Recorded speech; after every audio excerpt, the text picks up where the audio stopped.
નમસ્કાર દર્શક મિત્રો, હું શીતલ મહેતા ન્યૂઝ ઓફ કચ્છમાં આપનું સ્વાગત છે. જોઈએ આજના સમાચાર. વાયબ્રન્ટ કચ્છ ડિસ્ટ્રિક્ટ લેવલના પ્રોગ્રામમાં 334 MSME એકમોએ 8,500 કરોડના MOU સાઇન કર્યા. કચ્છના ગાંધીધામ ખાતે વન પર્યાવરણ મંત્રી અર્જુન મોઢવાડિયાએ વાયબ્રન્ટ કચ્છ ડિસ્ટ્રિક્ટ લેવલ પ્રોગ્રામનો પ્રારંભ કરાવ્યો હતો. વાયબ્રન્ટ કચ્છ કાર્યક્રમમાં કુલ 344 MSME એકમો સાથે ₹8,500 કરોડના MOU સાઇન થયા હતા. Doctor Baba Saheb Ambedkar convention centre Gandhidham ખાતે વાયબ્રન્ટ કચ્છ કાર્યક્રમનો શુભારંભ કરાવતા વન પર્યાવરણ મંત્રી અર્જુન મોઢવાડિયાએ જણાવ્યું હતું કે કચ્છની ખમીરવંતી પ્રજાએ અનેક કુદરતી આફતોની પીડા વેઠીને આજે કચ્છને વિકાસનું કેન્દ્ર બનાવ્યું છે. સરકારના વિઝન અને કચ્છીઓની કુમારી થકી કચ્છ ઔદ્યોગિક હબ બન્યું છે. કચ્છીઓ જે રીતે પડકારોને ઝીલનારી પ્રજા છે, તે જ રીતે વડાપ્રધાનશ્રીએ કચ્છના પડકારોને તકમાં પલટાવી છે.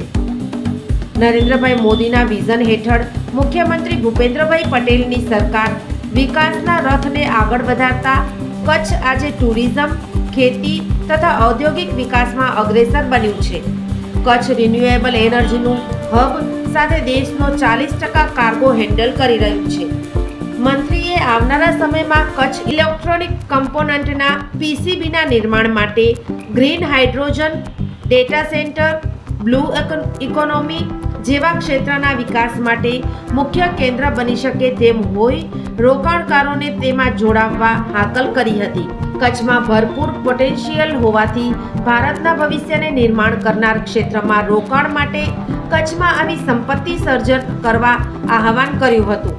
આવનારો સમય AI, ક્વોન્ટમ ટેકનોલોજી તથા બાયોટેકનોલોજીનો હોવાથી આ ક્ષેત્રમાં વિકાસ માટે આધુનિક રિસર્ચ સેન્ટર, એક્સલન્સ લેબનું સહિતનું નિર્માણ કરી ગુજરાત સજ્જ બન્યું હોવાનું જણાવતા તેમણે ઉમેર્યું હતું કે કચ્છનો ગોલ્ડન પીરિયડ ચાલી રહ્યો છે.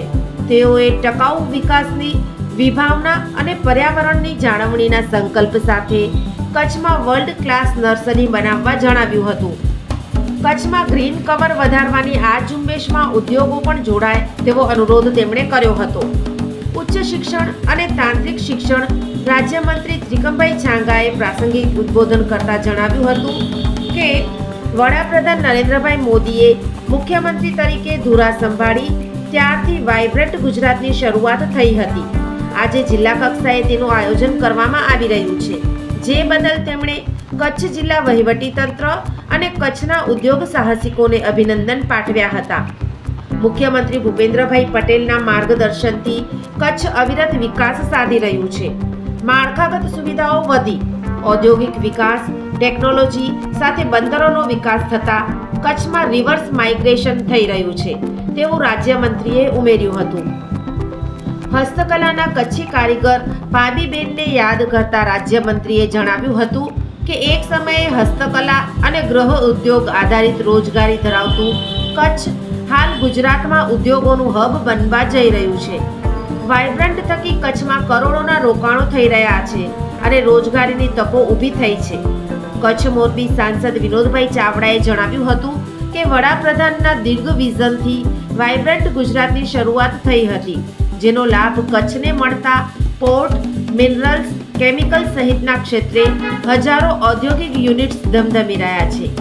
આજે કચ્છમાં રોજગારીની વિપુલ તકોનું સર્જન થતાં અન્ય રાજ્યોના લોકો અહીં રોજગારી માટે આવ્યા છે, જેને કચ્છીઓ માટે ગૌરવની વાત ગણાવી હતી.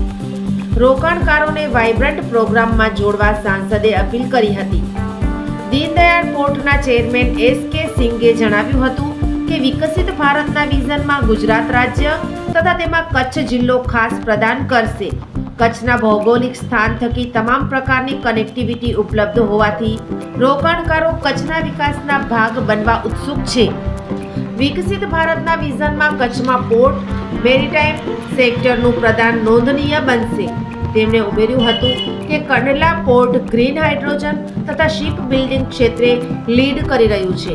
ભવિષ્યમાં આ બંને ક્ષેત્રોનો વિકાસ થશે ત્યારે તેમણે રોકાણકારોને કચ્છમાં ગ્રીન હાઇડ્રોજન પાર્કમાં જોડાવવા આહવાન કર્યું હતું. આ પ્રસંગે કચ્છ કલેક્ટર આનંદ પટેલે જણાવ્યું હતું કે વિકસિત ભારતના સપનું સાકાર કરવાની પહેલમાં બીજ સ્વરૂપે વવાયેલું વાઇબ્રન્ટ ગુજરાત આજે વટવૃક્ષ બન્યું છે. ગાંધીધામ ચેમ્બર્સના પ્રમુખ મહેશભાઈ પૂંજે પ્રાસંગિક પ્રવચન કરતા જણાવ્યું હતું કે વડાપ્રધાનના વિકાસના વિઝનથી Kutch renewable energy, green hydrogen, ports, chemical and minerals તથા ટુરિઝમ સહિતના અગત્યના સેક્ટરમાં અગ્રેસર બની રહ્યું છે. વિકાસ સાથે કચ્છમાં મળેલી અગત્યની તકો બદલ મુખ્યમંત્રીનો આભાર માન્યો હતો. કચ્છ મેનેજમેન્ટ એસોસિએશનના પ્રમુખ તેજાભાઈ કાનગડે કાર્યક્રમના અંતે આભાર વિધિ કરી હતી. વાઇબ્રન્ટ કચ્છ ડિસ્ટ્રિક્ટ પ્રોગ્રામમાં Gandhidham chambers of commerce event partner તરીકે જ્યારે Deendayal port trust venue partner તરીકે જોડાયા હતા. આ ઉપરાંત ફોકિયા અને કચ્છ મેનેજમેન્ટ એસોસિએશનને નોલેજ પાર્ટનર તરીકે સહભાગી બન્યા હતા.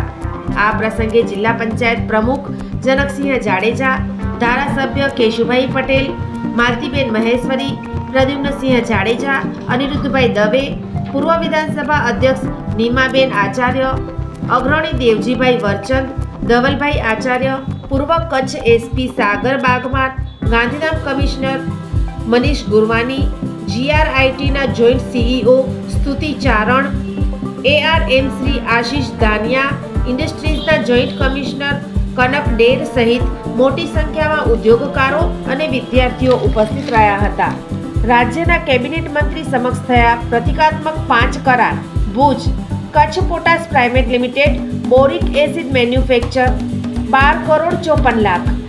Mundra RV Konark terminals private limited custom freight station 30 crore. Mandvi મેગ્રમ processors bentonite soda treatment unit 4 crore. Mundra global resource GGBS processing 10 crore. અને ભુજ અનંતા માક્રોસ ચાઇના ક્લે અને સિલિકા મેન્યુફેક્ચર 4 કરોડ 9 લાખ. દર્શક મિત્રો, આજે તારીખ 3 જાન્યુઆરી 2026. આ હતા આજના સમાચાર. આવતીકાલે ફરી મળીશું. ત્યાં સુધી મને રજા આપશો. નમસ્કાર.